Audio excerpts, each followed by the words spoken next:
कीड़ों की दुनिया भी ना बड़ी कमाल की है। अक्सर हमें चौंका देती है। मतलब एक से बढ़कर एक रंग, गजब के डिजाइन्स, ऐसा लगता है जैसे कोई आर्टिस्ट बैठा हो। तो आज इन्हीं छोटे छोटे कलाकारों के कुछ राज खोलते हैं। तो सबसे पहले मिलिए ऑर्किड मैंटिस से। इसे देखकर लगता है जैसे कुदरत ने कोई जिंदा कलाकारी बना दी हो। पहली नजर में तो कोई भी धोखा खा जाए, लगेगा कि कोई ऑर्किड का फूल है ना? इसकी खूबसूरती वाकई एक भ्रम की तरह है। पर यहीं से एक बड़ा सवाल उठता है, आखिर कुदरत इतनी बेमिसाल, इतनी अकल्पनीय खूबसूरती बनाती कैसे है? मतलब इन कीड़ों को ये इतने शानदार रंग मिलते कहाँ से हैं? तो चलिए इस राज की तह तक चलते हैं। इन रंगों के पीछे कोई जादू नहीं, बल्कि प्योर साइंस है। अब वक्त है ये समझने का कि कुदरत अपना पेंट ब्रश आखिर चलाती कैसे है। देखिए, कीड़ों में रंग बनने के ना मोटे तौर पर दो तरीके हैं।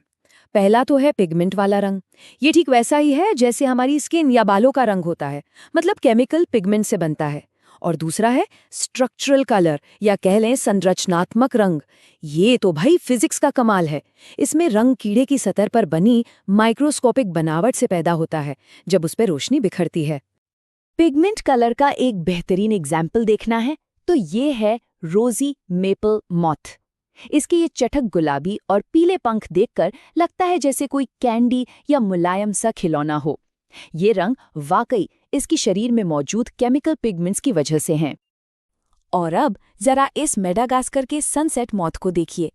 कमाल की बात यह है कि इसके पंखों पर सच में कोई नीला या हरा पिगमेंट होता ही नहीं है। तो फिर ये रंग आ कहाँ से रहा है? जो हम देख रहे हैं वो असल में एक तरह का ऑप्टिकल इल्यूजन है, और इसी को कहते हैं स्ट्रक्चरल कलर। होता ये कि इसके पंखों पर बहुत ही बारीक माइक्रोस्कोपिक परतें बनी होती हैं। अब जब इन पर रोशनी पड़ती है तो वो अलग अलग एंगल में बिखर जाती है, बिल्कुल वैसे ही जैसे किसी प्रिज्म से रोशनी गुजरती है। और इसी से वो चमकीले मेटालिक रंग पैदा होते हैं, जो अलग अलग एंगल से देखने पर बदलते भी हैं। और पता है, ये तकनीक हमारे आसपास भी है। ये बिल्कुल वही प्रिंसिपल है जो हमारे करेंसी नोट और आईडी कार्ड्स पर बने सिक्योरिटी होलोग्राम्स में इस्तेमाल होता है। सोचिए, नेचर ने ये टेक्नोलॉजी हमसे लाखों साल पहले ही इजाद कर ली थी। कमाल है ना? तो अब हमें ये तो पता चल गया कि ये रंग कैसे बनते हैं, लेकिन इससे भी बड़ा सवाल है क्यों? आखिर इवोल्यूशन के नजरिए से इन चमकीले रंगों का मकसद क्या है? देखिए, कीड़ों की दुनिया में रंग ना एक भाषा की तरह काम करते हैं। ये रंग इस्तेमाल होते हैं मेट्स को अट्रैक्ट करने के लिए, शिकारियों से छिपने के लिए, या फिर एक सीधी सादी चेतावनी देने के लिए कि भाई मैं जहरीला हूं, मुझसे दूर ही रहना। कुछ कीड़े तो अल्ट्रावायलेट लाइट में भी देख सकते हैं, जो हमारी आंखों को नजर ही नहीं आती। चलिए अब कुछ असली उदाहरण देखते हैं कि ये कीड़े सर्वाइवल के इस खेल में अपनी कलरफुल स्ट्रैटेजीज का इस्तेमाल कैसे करते हैं। ऑर्किड मैंटिस याद है जिससे हमने शुरू किया था? उसकी खूबसूरती सिर्फ छिपने के लिए नहीं है। वो असल में एक बेहद खतरनाक शिकारी है, और उसका रंग वही उसका सबसे बड़ा हथियार है। ये इतना परफेक्ट कैमोफ्लेज करता है कि रिसर्च से पता चला है ये असली फूलों से भी ज्यादा कीड़ों को अपनी तरफ खींचता है।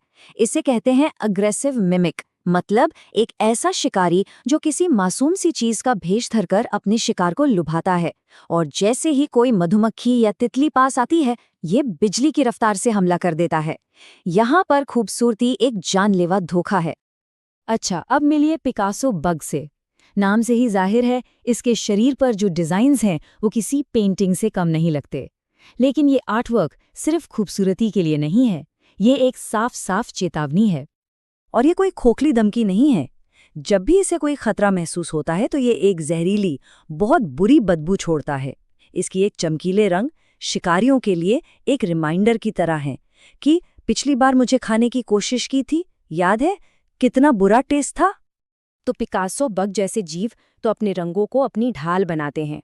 पर विडंबना देखिए, कई बार यही बेमिसाल खूबसूरती इन जीवों के लिए सबसे बड़ा खतरा बन जाती है, और यहीं से कहानी एक गंभीर मोड़ लेती है। ये एक कड़वी सच्चाई है कि जिन रंगों को देखकर हम वाह वाह करते हैं, वही रंग अक्सर इन कीड़ों की जान के दुश्मन बन जाते हैं। उनकी यही खूबसूरती उन्हें कलेक्टर्स का टारगेट बना देती है, और उनका वजूद ही खतरे में पड़ जाता है। अब इनको बचाने की राह भी आसान नहीं है, बहुत सी चुनौतियां हैं। जैसे भारत में कलेक्शन पर जो सख्त नियम लगे, उनका एक अनचाहा नतीजा ये हुआ कि रिसर्च ही रुक गई। इससे करीब 20 साल का एक नॉलेज गैप बन गया है। अब सोचिए, जब हम उनके बारे में ठीक से जानेंगे ही नहीं तो उन्हें बचाएंगे कैसे? ऊपर से सरकारी प्रोग्राम्स की वजह से भी अक्सर इनके घर, इनके हैबिटेट्स तबाह हो जाते हैं। और पॉलिसी बनाने वाले भी अक्सर सिर्फ खूबसूरत दिखने वाली तितलियां या कीट को बचाने पर फोकस करते हैं। उस पूरे इकोसिस्टम को भूल जाते हैं जो उसके अंडे से लेकर बड़े होने तक जरूरी है। और इन सब में तितलियों के सामने मॉथ्स जैसे कीटों पर तो किसी का ध्यान ही नहीं जाता। तो अगली बार जब कोई रंग बिरंगा कीड़ा नजर आए तो उसकी खूबसूरती की तारीफ तो जरूर करनी चाहिए, लेकिन एक पल रुक के ये भी सोचना चाहिए कि इस खूबसूरती को जिंदा रखने के लिए क्या जरूरी है। ये सिर्फ कुदरत की कलाकारी नहीं है, ये एक बहुत ही नाजुक बैलेंस है जिसे समझना और बचाना हम सब की जिम्मेदारी है।